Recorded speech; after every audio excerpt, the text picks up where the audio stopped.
Aurora residents frustrated with what they call a lack of diversity for APD's candidates for chief of police. The African American community was not at the table.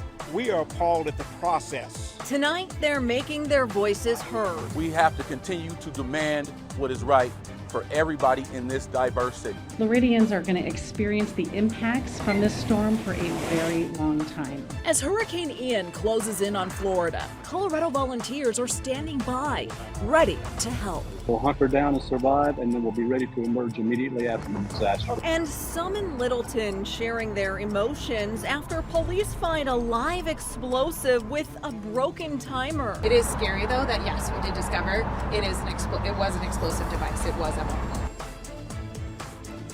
Good evening, and thank you for watching Denver 7 News on Local 3. I'm Jessica Porter. And I'm Amy Wattis. Tonight, the two finalists for Aurora Police Chief are in town making their cases to be picked for the job. Scott Ebner is the retired lieutenant colonel and deputy superintendent of administration for New Jersey State Police. And David Franklin is the chief of staff for the Albuquerque Police Department. They held a meet and greet to answer questions from community members. Now, Denver 7's Rob Harris was at the meeting, and Rob, there were some tough questions posed for both men vying for that job. Yeah, so Amy, the discussions, they stayed civil during the meet and greet, but you're right, there were some tough questions asked of both men who are trying to become Aurora's next police chief. Questions about holding the police accountable, about over-policing in certain neighborhoods, and about increasing diversity among the police force itself. There were also, though, questions and criticism about the selection process that resulted in these two finalists.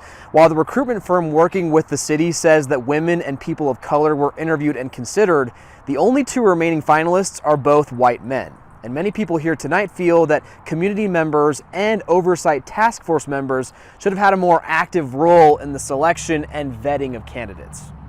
Invite the youth voices, invite the community to be a part of this. Invite us to look at these applications and these packets that people submit and put them in piles like yay or nay.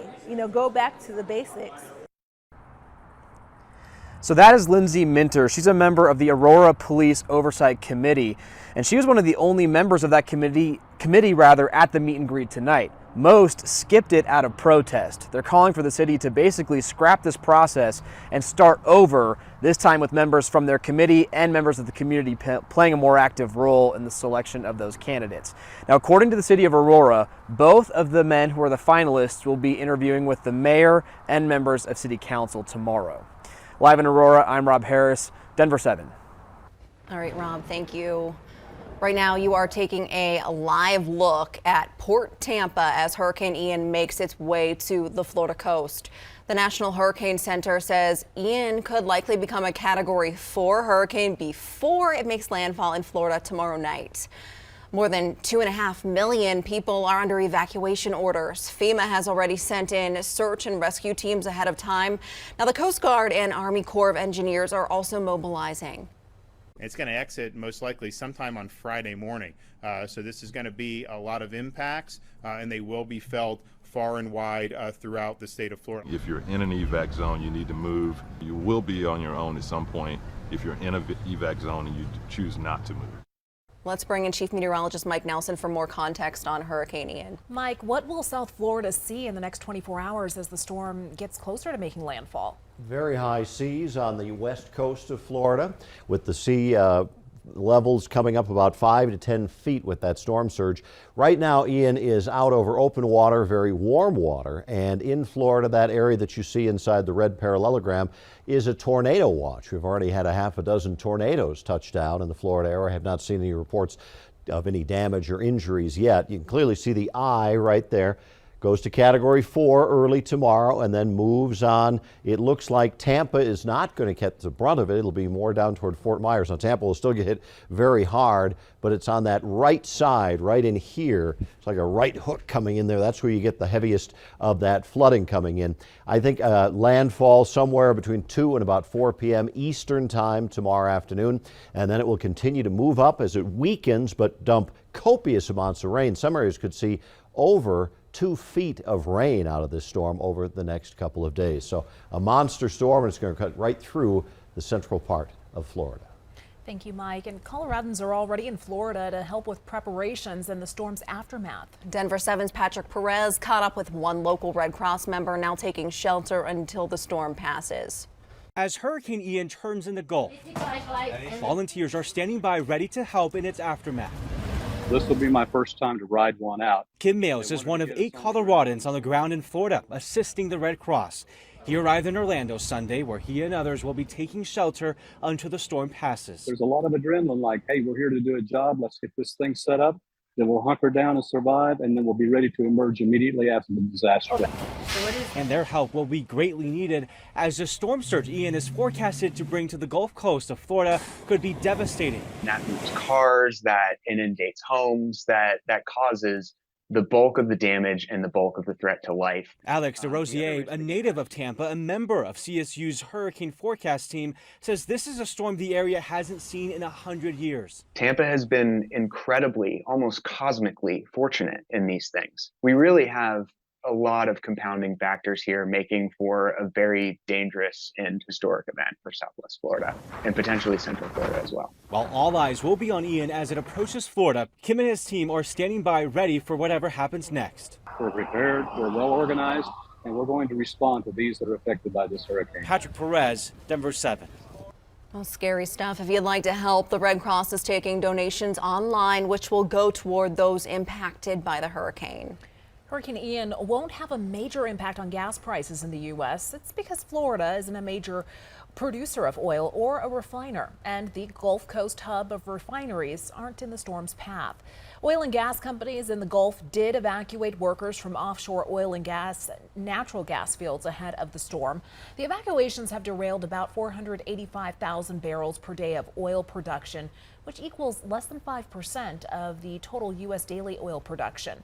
Forecasters say if Ian's path shifts westward, then it could sideline additional oil production.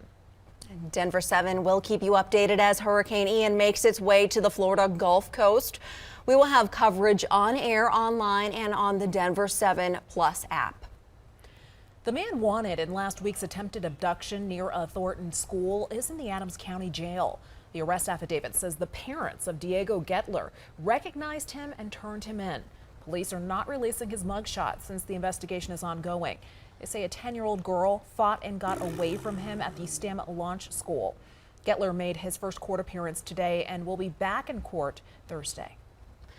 Tonight, investigators in Littleton want to know who left an actual pipe bomb outside of a Safeway. Police say the bomb was found behind the store off Mineral and Broadway. It had a timer on it that was broken. While police investigated, customers were allowed to stay inside the store and neighboring businesses stayed open.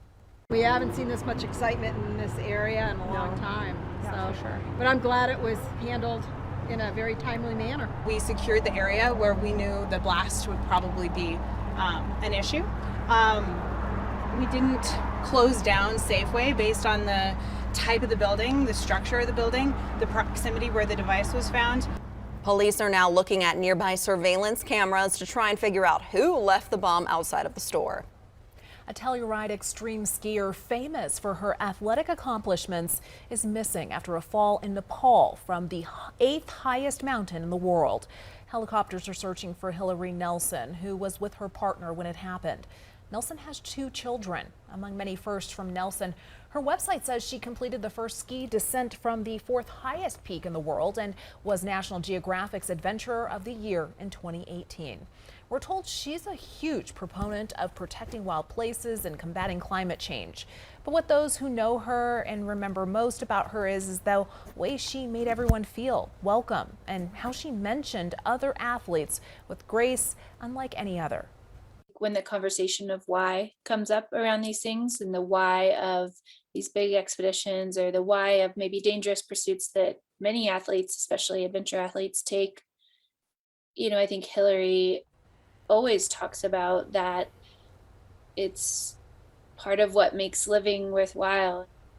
Tonight on Denver 7 News at 10, we're speaking to those who know Nelson about the impact she has had for women in athletics across the world.